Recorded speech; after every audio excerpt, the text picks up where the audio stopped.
Welcome, everybody, to the podcast, episode 29. We have a great show planned for you today. We're going to talk about this documentary called The Social Dilemma, which just came out on Netflix, kind of about just what social media companies use to get your information and to sell it to advertisers, and it's a whole thing. So we're going to talk about that extensively, and then we're going to discuss the problem with pushing kind of this fat, overweight agenda that is being pushed at people, which is, we'll get into it, but kind of how the Hollywood and the media is pushing this being fat is good agenda. We're going to talk about that. And then if we have time, we'll finish up with kind of the state of Los Angeles right now and how the past 6 months have really impacted my view on my future and a lot of other people's views on their living situation. So it's gonna be pretty packed. But first, I just want to say thank you to everybody that has been listening. The numbers are at a peak for some reason. I don't know why. I got a lot of good reception from the last episode with Matt. You guys like when I just sit down and have conversations with people, so I'm gonna be doing a lot more of that. I feel like that's the direction that this is kind of going to head in, and it's what needs to happen. And it's interesting. I like talking to people. I'm not very good at interviewing, but we'll just get better with every single episode. So we're going to do more of that kind of stuff. So be prepared. I was going to have Matt on today to talk about the Social Dilemma documentary because he's the one that actually told me about it. And then I watched it yesterday and took a bunch of notes. Immediately was like, I got to talk about this on the podcast. There's just lots of stuff. I didn't really learn anything crazily new because with the business that I want to go into and the kind of the stuff I'm really interested in, I've done extensive research on how YouTube especially, but also podcast apps and music apps and stuff like that, how they use the user data to push certain videos. So I've read a lot about the YouTube recommendation system and how that all works, which it's freaking nobody really understands it. Like the YouTube algorithm, there's people have a general idea of how it works, but nobody really gets it because there will be just crazy videos that pop up in your recommended, and I'm sure most of you have experienced that. So going into it, I knew a little bit about like how the social media companies, the stuff that they track is mostly what it's about. The stuff that they track within the app that you're using and how they use that to basically sell products to you, which is very interesting. How they use a term in the documentary, and it's called they say, what does it say? If you're not paying for the product, then you are the product. That was this saying that they kind of introduced, basically. So like, you don't pay for Instagram, you don't pay for Twitter. So most of the time in the general idea of capitalism, you pay for something and then you get a product back. You exchange goods. But in this case, you're just getting the good and then using it. And so in that case, you are what's being sold. So your information, it's not really being sold to advertisers per se, but it's being used to push certain advertisements towards your eyes so you can see it and potentially buy the product. And that was an interesting idea. And then, so the whole thing, let me go back. The whole thing is like, I don't want to sound very boomerish. It's kind of just talking about why cell phones and social media are bad, which is, it's a cliche at this point to say that because you hear so many adults just talking about phone bad, book good, or whatever. And it's just kind of cringy to even discuss. But with this documentary, I think it's more interesting because it's not like old people trying to tell you that the cell phone is bad because they don't really understand what technology is because they're boomers. But it's more the people in this documentary that are talking about this are the people from Silicon Valley, like the big tech guys that have made these algorithms and all this code to take advantage of your information. These are the people that did that, and then decided, hey, this isn't very ethical, and so they decided to leave the company they were at. So people from Google, Twitter, YouTube, all these different companies, these are the people that are being interviewed in this documentary. So it's not just a bunch of out of touch old people trying to say that the phone is bad because they just don't know what they're talking about. So it is very interesting to hear this side of the argument, this perspective from these people that actually know what they're talking about and actually show that there is harm being done. So they brought up that point, if you're not paying for the product, you are the product. But then this other guy, who is my favorite character in the entire show, I don't remember his name, but he was some like founder of virtual reality, and then I don't know if he wrote a book or not, but he's this big dude with a cool beard and long hair, really weird guy, and I loved watching him. So they brought up, if you're not paying for the product, you are the product, and then he countered that and said, you're not really the product. Like, you yourself are not the product. It's the gradual change in your behavior that is the product that these companies want. So I guess if you think about it, it's like you may not want to buy this certain product just right off the bat. Like, if they push an ad to you, you might not want to buy that product at that time. So their goal, more than just trying to get you to buy the product, is to try and change the way you think, your behavior, your brain chemistry, to make you want to buy the product, which is even more interesting because everybody knows that they're pushing these ads towards you based on stuff you've looked up, but the real truth of it is they're trying to push stuff to you that will change the makeup of your personality and brain to want to buy certain products. So advertisers, they want certainty. They want to know that their advertisements are going to work. You know what I mean? Because you don't want to just pay. These guys are paying big money. That's how these social media companies make their money. 100% is advertisements. I don't really know where else they would get it. So in order for these businesses to be as big as they are, these advertisers have to be shelling out buckets, dude. So they want their ads to work if they're going to be paying these big bucks. So that means that these social media companies have to gather as much data as possible because they want to be as close as they can with what ads they give to who. They want to be as accurate as possible when pushing these ads so that they're successful and the company will want to continue to put ads there, which is very, very interesting. So it's kind of just a lot of stuff like that. It's a weird documentary because it's pretty formal in the sense that they're interviewing people and it cuts to like floating heads of the people talking, and then it'll go over footage or whatever. But also there's like a weird little. It's pretty interesting how they did it, but it was just executed very poorly. Like, they had like a mini movie inside of it about just this family, and it was kind of helping push along the narrative of the phones. It was very interesting. It was very different. The kids that acted in it were terrible, and same with the parents. But it was very interesting in that sense. So one of the things they also talked about was, which I thought was probably the scariest part of this entire thing, was how they figured out how to change your behavior to sell these ads to you so you'll buy these products. They figured out how to do that without even triggering your brain to say, hey, this is happening.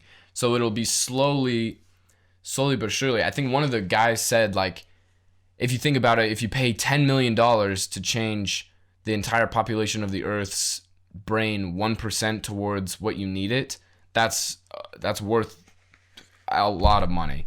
You know what I mean? So it's kind of like that. So they figured out how to change it even in just the slightest little increments. And what's scary is these are it kind of shows in the country today where it's changing people's brains, and it's influencing. I think it's influencing elections. I don't know that if there's no social media, that I don't think Trump gets elected in 2016. I don't think Trump is as big as he is right now if there's no Twitter or Instagram or anything like that. I do not think Trump gets even close, because I don't know. It's that was kind of the first election where social media was super heavy, which is weird to think about because it's been around, but in 2012 it wasn't as prominent as it is now. You know what I mean? So it's very interesting to think that this is probably how elections are always going to go. Presidents mouthing off on Twitter, and then it just, when you find other people that connect to people like Donald Trump, then you might want to connect to those people, because everyone wants to feel like they're in a group, so they'll find these little niche groups on social media and just go full-fledged into it. That's where you get things like QAnon or like Pizzagate, like conspiracies. People want to be a part of a community, and so the internet is a very good place for that, because there's all these different forums and all these different groups that you can be a part of. And so I think that's part of the reason. And also Hillary is she was a terrible candidate. I'm not saying anything about who I wish would have won the 2016 election, but I don't know that if there's no social media, I don't know that Trump gets elected. Which is very interesting to think about, that this social media that was started over the whole documentary, it kind of shows this doom and gloom, like these social media companies are evil and they're out to get you, when in reality I don't think it's started for that purpose. I think in the beginning it was like there's this idea that we have that has been circulating, but we can do it better, and so they did it. And obviously money was involved. They wanted to make money, because nobody just does stuff just because.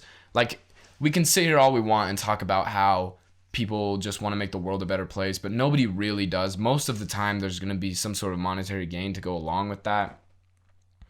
You see it in all these big business types.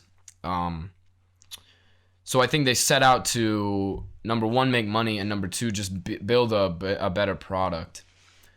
I don't think that their intentions were to increase suicides and influence elections and take everybody's information and be responsible for all that kind of thing.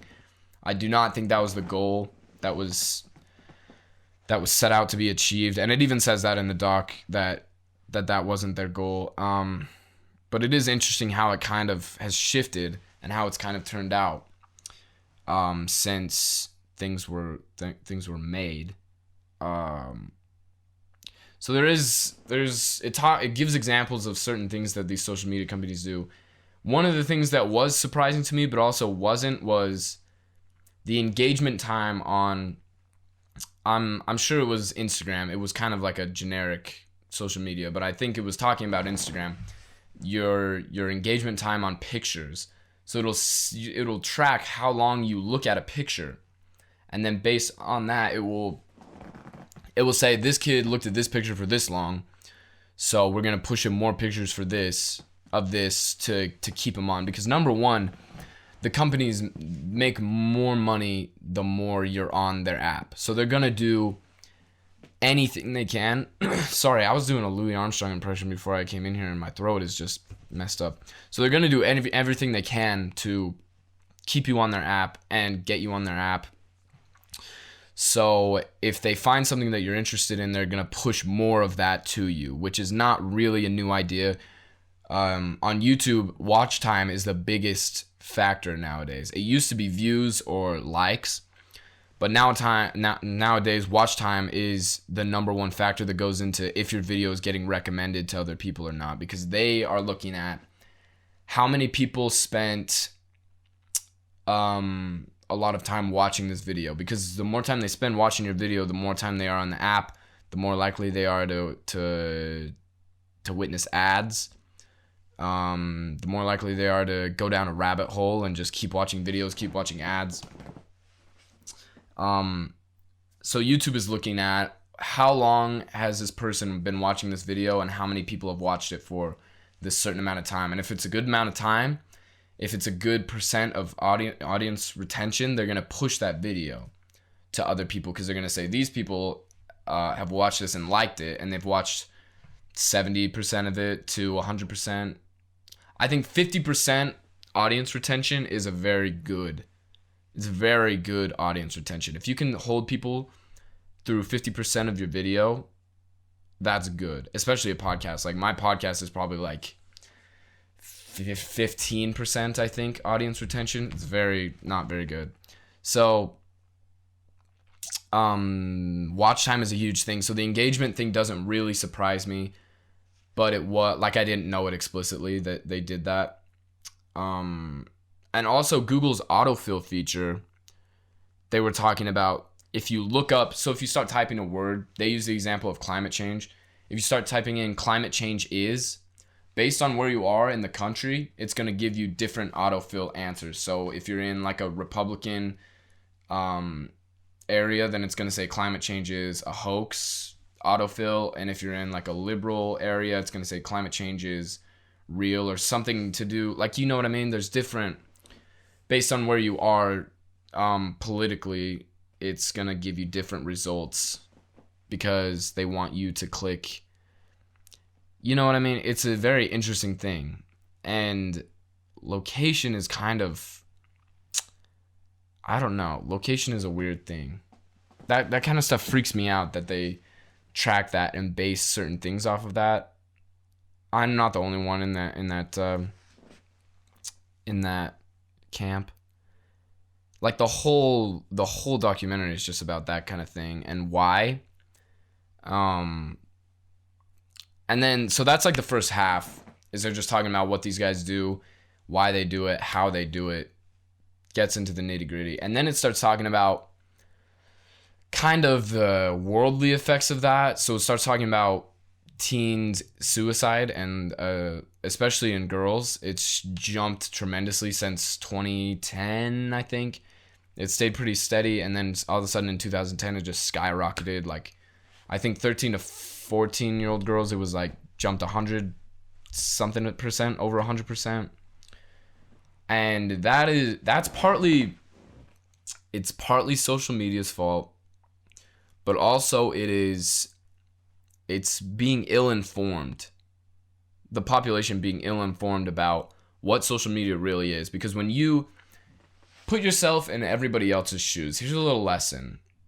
Put yourself in, so if you see a picture of somebody that you know and you're like, wow, they are gorgeous. I wish I could be that gorgeous. They just look that perfect all the time.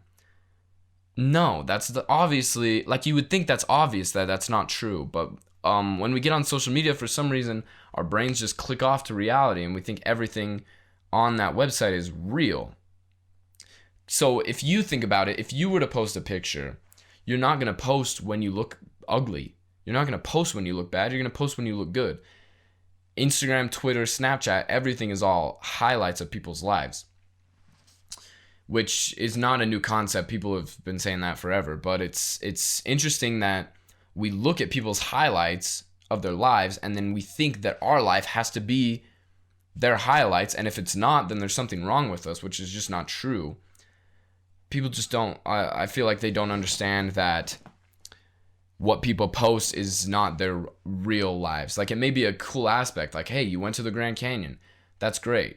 That looks beautiful. But they don't live at the Grand Canyon. They're not traveling the country looking at all these beautiful sights. They got to go work a job that they don't like, most likely. They got to go to school. They don't look great all the time. You know, there's like lots of different things that you have to think about when you're looking at social media. It's very dangerous for younger people, and I think especially women, because like guys most of the time don't care. At the start of this year, for some reason, I got into a weird headspace where I couldn't look at social media anymore. But before that and after that, there's not really been a problem with me. So it's mostly for women, because I don't really know why, but it's just skyrocketed for girls. This notion that they have to look perfect all the time, which is just not true, because nobody looks perfect all the time. You know, you wake up in the morning, or like when it's super late at night, you're not going to look good if you don't have your makeup on, which makeup is also a disgusting thing. Let me go off on a side train. Makeup is I think the most evil thing of all time, because it didn't start coming in until after after like, I don't know, the Great Depression. It was like the 20s. So it was this new generation of people, and they wanted to not be like their parents, and so they started wearing like different kind of clothes, and started doing makeup. And it's really when women started to care about their appearances, like in over amount, you know what I mean? So that's when makeup companies started coming into play. And so ever since then, it's been that makeup companies are selling you, I don't know, they're trying to sell you self-worth, because it's become this thing where it's like, if you're not wearing makeup, you're ugly, which is not true, because nobody wore makeup until everybody started wearing makeup. So we're kind of used to this, what people look like with makeup on. And so now if people don't wear makeup, they feel ugly. So these makeup companies are profiting off of people that are buying it so they don't feel ugly, which is, I feel like, is the worst. That's when, I don't know, it's just very bad. That, and what else? Oh yeah, jewelry companies, bro. Jewelry companies will make it, they'll make it so if you don't get your girlfriend this jewelry, you're a bad boyfriend. You know what I mean? It's like super interesting kind of how these companies market towards you, and it's that's kind of what these social media companies are doing too. So it kind of plays back into that. They're changing with the changing of your brain and your behavior. It's like nobody was wearing makeup or caring about what they looked until that certain time period, and ever since then, it's been almost essential for women to buy makeup I don't know how often women buy makeup, but it's got to be pretty expensive, and it's got to be fairly often. You know what I mean? So that's a very, very weird thing that I just really don't like that aspect of things. Like if everybody stopped wearing makeup, like everybody in the world just stopped wearing makeup, it would be like nothing would change. You know what I mean? So it's just interesting.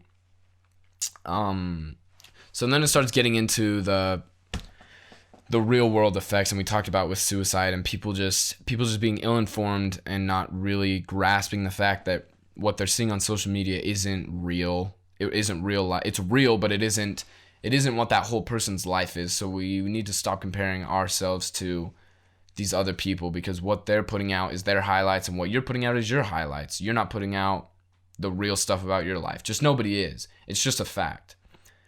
And so it also starts talking about the effects on the country, and how we're all working with different sets of facts. So when we're talking about like Google's autofill, if a Republican in Texas looks up facts about, let's say, I don't even know what to use for an example, abortion. If a Republican is researching about abortion, they, based on where they live and what their prior interests have looked like, they're going to get different results, and therefore they're going to get different facts. They're going to get a whole different deck of cards of knowledge than a liberal from California researching about abortion. They're going to get they're going to get their own set of facts that are tailored to their interests and their location. So that becomes a huge problem when people are talking or debating, because this person's working with this set of facts that they believe to be true, and this other person is working with this set of facts that they believe to be true. So neither side really has it, but they think they do. And so when they're arguing, it's like, I don't understand how this other person can even think that, because the facts are this. Well, no, the facts are that for you, but for this other person, they found something completely different. So that side of things becomes a real issue when dealing with politics and that kind of thing, because people are just working with a totally different deck of cards. You know, that was a very grim part of the documentary as well. And it brings up, and then it starts talking about the spread of fake news, and it starts discussing Pizzagate and how Pizzagate was this thing. It was this conspiracy where they thought that There was a certain pizza place, I can't remember the name of it, like Cosmic Pizza or something, in I think DC, this pizza place where there was a pedophile ring being run in the basement, and certain senators and congressmen would go order a pizza, and whatever pizza they ordered would be code for some sort of like a different type of kid or a different situation. Very dark stuff. And so that was spreading around, and it caused a lot of problems. And look, there definitely is stuff like that. The Franklin scandal was a pedophile ring that was being run through the Franklin Credit Union, I think. And so there's stuff like that that really goes on. But then this Pizzagate thing, and it showed footage of this guy that went into the pizza place with a gun, trying to go save the kids, that's where problems begin. When people are ill-informed about things like this, that's where problems begin, is when they start taking action. And so it brings up the spread of fake news, and it says, there's this statistic that it said that fake news spreads 6 times more than quote-unquote true news. And I was thinking true news is a very interesting phrase, because there's not really such thing as true news. When you're talking about the news world, it's all these people. I've listened to journalists talk about this because they have a certain story. Like Russ Baker was talking about, he wrote this book about the Bushes, the dynasty of the Bushes, and how they're involved with the Kennedy assassination. And he was talking about how when he had the story, he was going to all these different news outlets, and none of them would take his story, because when something happens, let's take this is untimely, but let's take 9/11 for an example. When something like 9/11, or actually let's take the Boston Marathon bombing, that's more kosher. So when something like the Boston Marathon bombing happens, there is a narrative that is, I don't know who makes it up, but there's a narrative that is set, and all of these different news outlets are going to follow that narrative. No matter what it is, CNN, Fox News, they're going to follow the same narrative on certain things. Not everything, obviously. They have different opinions. But on certain things that happen, there is a narrative that's being pushed by every single news outlet. And it's the same story, and nobody deviates from that and tries to do something different. So true news, there's never really, when you're trying to find out what is real, what is true, it's never going to happen. In my eyes, in my brain, you're never going to figure out what's actually going on. So I guess you could call it an equation. The equation you got to look at is, what are the conspiracies about it? Because with everything that happens, there's going to be some crazy conspiracy. So you take the conspiracy, you take the narrative, and it's somewhere in between that, most likely. And you also look at all the different news outlets and what they're saying and what all these different perspectives are saying. You can't just go to Fox News. This is a big problem. You can't just go to Fox News and take what Tucker Carlson says as canon, as facts. Because as much as you may like Tucker Carlson, he's being fed what to say, and they're trying to gain something. But you also can't go to CNN and listen to what Chris Cuomo says, because Chris Cuomo's, it's the same thing from the other side. So everybody's kind of having a different perspective. And so you have to look at all of those combined with the general narrative, and then figure out what's probable, like what probably happened here. It's very interesting. You'll probably never figure out what actually happened when a situation occurs. So there's not really such thing as 100% true news in my experience, in my eyes. So that was a very interesting part of the documentary. So then at the end, they bring up this point that a lot of these social media companies they're kind of trapped based on, they have shareholders, and their stock is very important, and they have to increase their quarterly earnings. They gotta keep the numbers up. So in order to do that, they can't really, like, I believe that the people at these companies understand that what they're doing is harmful and it's not good and it needs to be changed. but they're stuck in this place where they can't really do anything about it because it will destroy the business. Which is very interesting to think about, because when we think about these social media companies, a lot of it is these guys are evil. They're demons from hell, and they're just trying to tear down America, which they're not going to gain anything from that. When you hear stuff like this, that like a lot of conspiracies, you got to look at what are they going to gain? Like, what is Mark Zuckerberg going to gain from controlling all our minds, if that's a potential controversy? Like, most of the time when people do stuff, it's for money. Most of the time. And it's for money or sex. It's one of the two always. So you have to look at what is somebody going to gain from this certain situation. So I do not see these company heads as these nefarious characters that are trying to destroy the minds of the youth. I think they're trying to make money, and destroying the minds of the youth just kind of comes with that. And at the end, they try and push this regulation kind of situation, where these companies would be regulated with how much data they intake. Basically, they'd be regulated by the government. And somebody brought up something interesting. There would be a data tax. So however much data you collect, there would be a tax on it. So maybe that would help decrease the amount of data consumption with these companies, which is, I mean, it's definitely interesting, and it's definitely something to consider, but the libertarian in me just says that there's no reason to, like, I don't like the government to butt into things, no matter what it is.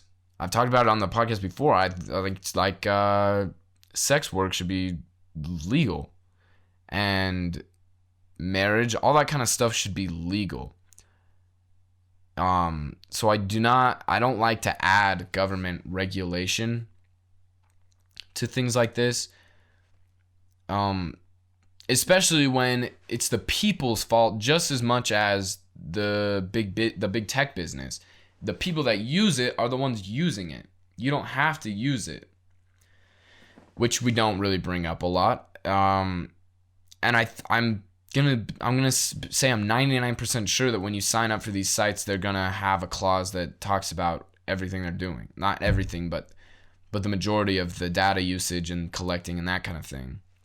But nobody reads the terms and conditions. So it's a good, I would say a 50-50 split on whose responsibility it is for this technology problem. A lot of these people don't want to give it up. And like, we're addicted. A lot of the people in this country and in the world are addicted to the social media. And the whole time I was watching this, I was just thinking of how I can get rid of my social media, because I do not, when I look at Instagram, I don't do it often, and I don't know why I even get on there, to be honest with you. Like, the things I want to do with my life, the career I want to have, it's 100% necessary to be on social media. So it's kind of like I couldn't give it up if I wanted to, but even if I didn't have a podcast and wasn't trying to promote that, I don't know if I would like to say that I could just give it up, but I really don't know. I don't use it for anything else. I really don't. So it's very interesting how we're just kind of addicted to it. Not everybody. Like, my dad is not addicted to Instagram, but it is interesting how a lot of, probably the majority of the population is addicted to their different kinds of social media. So I if you haven't watched this documentary already, I advise you to check it out. It's called The Social Dilemma. It's on Netflix. It's not the best documentary I've ever seen, but it's definitely interesting to hear that perspective, like I said, from those people straight out of Silicon Valley. Like, these are the guys that made it. They're telling you this is what is going on and why. So it is very interesting. I don't think there needs to be regulation on the social media people. I don't I think it all starts with the people consuming it. You just need to be educated about what it really is and what people are really doing. And then if you're cool with it after that, cool, keep using it. I immediately turned off all the notifications on all my apps, except for like Snapchat and messages, because they talk a lot about how they use just dumb notifications. Like if you've ever gotten a dumb notification that it's like, why would they even send me this? It's an attempt to get you on the app and get you spending some time on the app, which is very interesting. So I just shut everything off because I don't need that really. So it'll definitely enlighten you. It's definitely worth watching, even though it's not like the greatest, most well-made documentary of all time. It's very interesting. So, and if you're a parent and you're like, hey, like, don't force your kids to watch this, because that's always so annoying. But I would recommend it to your children. I don't know how many parents watch this, but I know a lot of kids watch this, and if you're a kid, I definitely recommend watching it because it will help you understand what social media actually is and the dangers of it. You just need to be aware. You just need to be educated, and that's how it is with most things. We don't need to be afraid of social media. We just need to be educated about what it truly is, what its purposes are, and what the people on it, what they're trying to accomplish. Everybody's trying to do the same thing. You know, we're all out to. You think about it, dude. Like I said earlier, every decision you make is about most likely sex. It's every single decision you make on a day-to-day basis, or money. So everybody on there is just kind of trying to smash. So they're gonna put their highlights on there. It's like a portfolio. I don't know. It's very interesting, and I've said that a lot on this show, but it is, man. It's an interesting topic. So that's the thing, The Social Dilemma. Go check it out on the Netflix. Now, this article came up in my Twitter feed when I was looking for topics, and it's called I don't know the exact name of it. It's by the New York Times or the LA Times, and it's called like meet the woman who's getting rid of fat shaming in Hollywood or something along those lines. And so the article is about this girl that she's kind of overweight, and she used to be a model, and now she's moving into acting. She was in Euphoria, that HBO show. I never watched it, but I heard it was really good. So she was in that, and so I'm just going to go through and talk about what I think this kind of pushing this, I don't want to say fat agenda, because agenda is such a dumb word, but pushing this fat, like it's good to be fat. And there's a big difference between saying that it's good and saying that it's okay. You know, we'll get into it in just a second. So I just want to read. So this is a quote from her. She said, as a teenager, she'd hated the word fat. It was weaponized by schoolmates and anonymous commenters who trolled her on Tumblr. So I'd just like to make it clear that throughout this discussion, I don't condone bullying of any kind, no matter what. Like, I don't think it's good to call people fat. I also don't think it's good to bully people for being too skinny. You should never bully people. The freedom of speech is there. You can, but there's just never a reason to. You know what I mean? There's never a reason to put people down for certain things. So let that be known that I do not condone bullying people at all. So then it goes in and it says, but when she and other curvy models began using it as a self-descriptor, it no longer felt as offensive. Reclaiming that word felt empowering, she said. Fat used to be the worst thing I could ever be called, but fat is not a bad word. I really had to train myself to think being fat is the least of my problems. Am I a good person? Am I responsible? Am I talented? I'm still training myself, I think. So this is where it kind of starts to decline for me, and where I start to disagree. You should, this is going to sound very shallow of me, you should want to strive to be a good person, responsible, and you should want to develop your talents. But also, it's just not productive to push that being fat is a good thing, which is what a lot of these. I'm gonna start sound like freaking Steven Crowder, Ben Shapiro right now, dude. But it is what a lot of these media outlets are pushing nowadays. It's interesting because overweight people used to be not really discriminated against, but it was definitely frowned upon to be fat, and people would get bullied for being overweight, which, like I said, is never a good thing. But and now it's like the pendulum is swinging too far. Why can't we just... The problem with the past 5 years and what I feel like is going to be the new normal is we're trying to overcompensate for mistakes that we've made. So it's like with slavery and African Americans, they were treated terribly. Slavery, Reconstruction, up until the 80s, and there's still issues 100% with racism, but we're definitely swinging the pendulum the other way too far. Instead of having the pendulum over here where black people aren't really accepted, and then just bringing it right here to the middle where everybody's accepted. Now it's like black people are the gods and white people are all evil. Let's just leave it at this where everybody's good. It's kind of like, and it's the same with women too, with feminism. I think the feminism movement is good.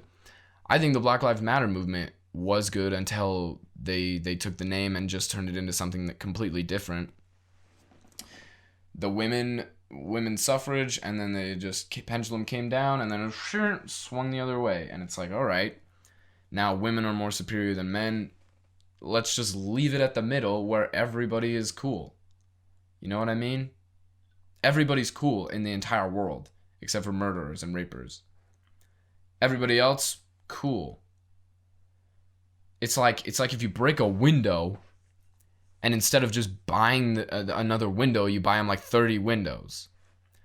And it's like, what am I going to do with these 29 windows? I only need this one. Everything's even out. What are we going to do with these 29 windows?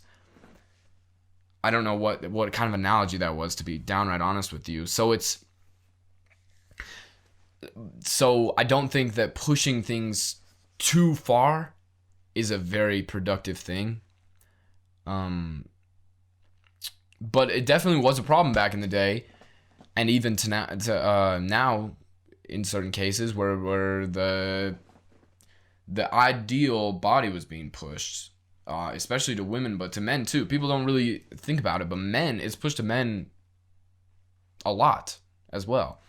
But with women, it's more harmful, I think, because you have people like Pamela Anderson back in the day, freaking Baywatch, and that was kind of the ideal body type for a woman. So you have people like her on one end of the spectrum where people will be caring too much about their appearance, and they'll, I don't know. If you want to take care of yourself, that's good. I think taking care of your physical health is a good thing. But there definitely is a lot of people who, when they don't look like that, which most people, you have to think about this, whether you're a dude or a girl, the ideal body that is pushed by movies, TV, Instagram, most people cannot even get to that. I don't know, it's just not realistic. Do you know what I mean? So when people would see Pamela Anderson, they would think, my body doesn't look like that. Why does my body not look like that? I must not be good. I don't know. You know what I mean? So there's that end of the spectrum where people would go to extreme lengths to try and look like that. And then there's other ends of the spectrum where with this girl, this overweight girl, I think her name's Barbie Ferreira. So you have people like Barbie Ferreira, who's the girl from this article, and you have that being pushed, and then people don't care at all. And there's got to be somewhere in the middle. My health teacher and one of my favorite dudes of all time, he said in our health class, just take care of yourself as much as you can physically, and then whatever body that gives you, just be comfortable with it. Like exercise as much as you can, eat as well as you can, and then whatever that gives you, that's what you gotta just That's the cards you're dealt. Everybody has different body types, you know what I mean? And so we need to push that instead of pushing it one way or the other. I don't know. I'm a very centrist person, I've realized. With politics, with everything, it's like, just push the middle. Don't need to push one side or the other. Just say, try your best, and then whatever you end up with, that's what you got. And then everybody's accepted with their body type. You know what I mean? So then it starts talking about when she was trying to find roles in Hollywood. And it was difficult because of the body shaming and the different things about her weight. Which I'm not ignoring. I'm sure it's a problem. I'm not a Hollywood person, obviously. But I can see that it would be a problem. Because, well, we'll get into it in a second after we read this portion. So she says, it's the beginning of all this, she says, meaning more inclusive on-screen representation. People are starting to figure out that maybe they don't always cast actors who are super thin, but I know there will be more. I just have to keep going. End quote. So, I do think that people are casting like these really hot people, these really ideal body type people in movies and TV because it's just sex sells, you know? There's not really much else to it. And if we're being extremely honest, most people, the majority of people are not going to be attracted to somebody that's overweight. It's just the facts. There's a group that is. But most people are not going to be more attracted to overweight people than this dude with an 8-pack, you know what I mean? This dude with a chiseled body. Like, the movie companies are going to hire people like that 9 times out of 10 because that's what people want to look at. Like, I don't know how to explain it. Just sex sells. Arousal is it's a big factor in what we watch, to be honest. You go see that movie because there's a hot girl in it or a hot guy in it. And overweight people get cast in specific roles like freaking Chris Farley and those type people. But so that's obviously what the reason is, and I can't disagree with it.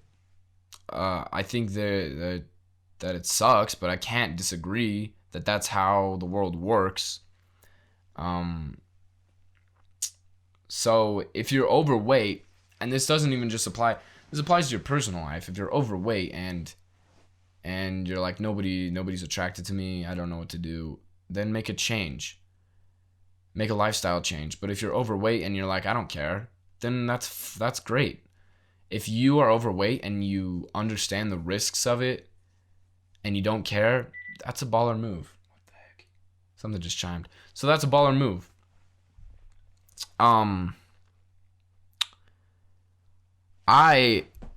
Listen, I don't want to brag, but I want to show my credibility in the subject. Last August, your boy was knocking on 200 pounds. I was up there knocking on heaven's door. At like 5'8", 5'9", 5'8", 200 pounds, I was chubby. I was fat. And then one day I just decided to make a lifestyle change. And it's not that difficult. You start running more, but mostly what it was just a diet change. You just stop eating so much garbage. And you number one, you feel better mentally because when you finish a workout and when you eat healthy, you're like, your brain you feel hotter. I don't know what it is. It's like the serotonin's just flowing out of your freaking mind. And you just feel good about yourself. So it helps you mentally, number one. Number two, you just feel good physically. Your body feels good. You feel more energized. You feel like I always had problems with my gut. My gut and my stomach were always just in pain. And I thought it was normal until I started eating better. And I realized that you can feel good. And so people weren't like outright rude towards me. Like I wasn't getting bullied because of my weight at all. But my brain was just doing it for me, and I just wasn't feeling good. So then I just made the lifestyle change, started eating better, started exercising. And I'm right now, I hover around 160. Sometimes it gets a little above that. I get to like 165. So I've lost like 40 pounds in the past year or so. And I'm not like bragging, but I'm just trying to say, like, if you want to make that lifestyle change, you can. Like, it's not out of your wheelhouse. Because if somebody like me can do it, anybody can do it. So, bottom line with this subject is, I don't think it's good to push body image any way, shape, or form. I don't think it's good to push this ideal body image, and I don't think it's good to push this overweight body image, because both are harmful in different ways. So I think we should start pushing, take care of yourself and don't worry about your body, you know? Because the only reason people are worrying about their bodies is because of these different forms being pushed at them every which way. And so let's get rid of that and just start taking care of ourselves and just be in a better society, man. You know what I mean? Just be a better society. Stop pushing these different ideologies. Just, if you're black, if you're green, if you're freaking fat, skinny, tall, short, I don't know. If you're literally anything, we should just accept that. We don't have to treat people differently no matter what. And that goes both ways. So that's all I wanted to talk about with that. And we can finish up with this LA thing. I don't have anything written down. So that's very uncomfortable. So with the LA thing, when you look at, it's on fire right now. Not LA, but California. California is all on fire, which occurs very often, it seems like. But not even just with the wildfires. When you look at what happened after COVID, and what happened with the Black Lives Matter, all the riots and that kind of thing. A lot of these, I don't know if you guys keep up with any of the stuff that's going down in LA, but a lot of the people like Rogan and all of his fellow comedians, they're getting out of LA, like they're leaving. So I think we start to see a shift in where entertainment, and same with New York, people are getting out of New York as well. It's not just LA. You start to see a shift because those two cities were the entertainment capitals of the country, and that's where everybody fled to when they wanted to make movies or whatever, any type of art. That's where they would go to, and now we're seeing these people, they're spreading across the country, and I don't really know what the effects of that are. I'm excited to see. So what changed it for me was, back in the day, like a year or so ago, I always thought I was gonna make it big. I was gonna make it big time and move to LA. Just escape my life, escape everybody I knew, start fresh, go to LA, and I would just be so happy there and just party and make whatever I wanted, and it would just be a good time. Because I grew up, listen, my town is not a bad town. Some of the people here I don't particularly enjoy, and some of the, I don't know if I want to say that, but there's a lot of things I don't enjoy about the people in the town. And when you grow up somewhere, like I've lived here my entire life, so when you grow up somewhere and you've lived there your whole life, it's kind of like you're bound to want to change. You're bound to want to get a little change in scenery, and so that's kind of where my mind was at. I was like, I don't want to live here anymore, and I want to get out and experience different things. And so LA was kind of my ultimate destination. And then coronavirus came to fruition, and it shut down everything in LA. And that was like, all right. But then Black Lives Matter came in, and the looting and the riots, and basically just the civil war. Like there's kind of a civil war going on right now. And when that started going on, it was like, I don't know, the whole tone of Los Angeles just shifted for me, and I was like, why do I want to move there? Because in my town there's zero riots, zero looting, zero, like, coronavirus hasn't affected this town at all. And so it really, when all that stuff happened, it started making me think, what are the important parts of my life? And I was telling somebody this the other night, like, what are the things that are most necessary? And what I came up with was your family and your friends and your passions. Those are the things that are important. Like, you can say success. I don't know. You can want all the success in the world. You can have all the success in the world, but really the bottom line is your family and friends are probably the most important thing you could ever possess. Like money can't buy you that stuff, which it's very cliche to say, but it's something that I've just recently learned. Because my whole life I just wanted to be some big successful person, and I wasn't really too attached to anybody. Like, I would really think I could pick up and leave this town and not miss a single person. That was a year ago when I was thinking that. And I meant it. I felt it. Like, I wasn't connected to people. And all of a sudden, it started around the time I started losing weight. It was like, I don't know what happened in my life, but I just wanted to change it. And ever since that point, it's been kind of slowly, I've been kind of opening my mind up to, okay, this isn't such a bad situation. And not even that, but it's probably a better situation than what you were wanting.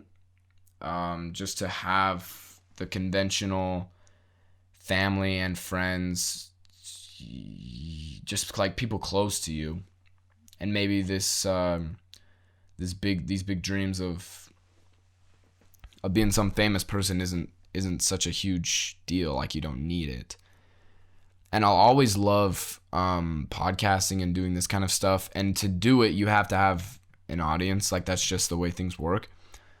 But now I'm not wrapped up in wanting to be some overly successful, famous person like I used to. Like, I just want to make stuff and have people enjoy it. Number one, I want to impact that's not number one, that's number two. I want to make money, number one. I want to be able to afford stuff. And that doesn't mean, like, raking in a million a year or north of $1 million. That's not what that means to me anymore. Now it's like, I want to be able to sustain just living. Like, I want to make decent money doing what I love. That's going to be the ultimate goal in my life, is just trying to figure out how to live by doing what I love. No matter how, like, even if I have 1,000 listeners, if I have 1,000 Patreon people paying me $5 a month and making $60,000 a year, that's what it's going to be. Like, and it's not a lot of money, but it's just what has to happen for me for some reason. So I've started shifting in that sense, where I don't need all the money and success, because I've discovered just the pure passion that I have for this stuff again. Like, it's reignited. And then with coronavirus, you figure out that your family and friends are what you need, because when things shut down, when your life shuts down, and I've seen it with all these comedians and all these actors and actresses, when life shuts down, then you're going to want the people that you care about by your side. Because once all that fame and all that success kind of sort of fizzles out, which it will, it always is going to, then what do you have after that? That's really what I've been starting to think about and starting to try and see, is just I don't know if any of this is making sense. I want to make an impact on people, and I want to make money. Decent. And I want to be able to have a family and to party with my friends. Because if you're trying to focus on your success and your money, we put too much value on the American dollar, I feel like. And my goal for my entire life is just to not let the dollar control me, which sounds very hippie-ish. But a lot of people, they'll have dreams, they'll have goals, and then once life hits them, they're like, I need money, so I'm done with that. with that dream, and I'll settle for this job, which is necessary, because if everybody could just do their dream job, then nobody would ever, like, there has to be people freaking working in meatpacking plants, and I'm not downplaying any meatpacking plant boys or girls, but there has to be people working those jobs. But I personally am just like, this kind of thing has been calling towards me, or calling after me since I was a kid. So I feel like I need to do this, and it's what it's gonna be. It's what it's gonna be, and I would really encourage you guys to help me out by sharing. If you like the podcast, share it, put it on your story. Be like, hey, this is a really good podcast. If it is, if it's not, then don't. So that kind of stuff would really help. But no matter what, this is what I'm gonna do, and I'm gonna figure out a way to make it work. Yeah, I kind of went off the rails there. I apologize. Bottom line, I just my outlook on stuff has changed tremendously, and I've started to put more value on family and friends than success and money, which is good. It's a good thing, and I just wanted to share that with you guys in case some of you are not there. Maybe just, I don't know, give you a different perspective, different outlook on stuff. So that's all I had for today. Thank you guys for listening. I really appreciate it. If you like the show, share it with somebody. Thank you for all the new people. If you're new here, then I really appreciate that. And if you're old here, I really appreciate that as well. Either way, share, leave a review, tell your friends. I don't know. Yeah, that's all I got. Thank you guys. See you next week.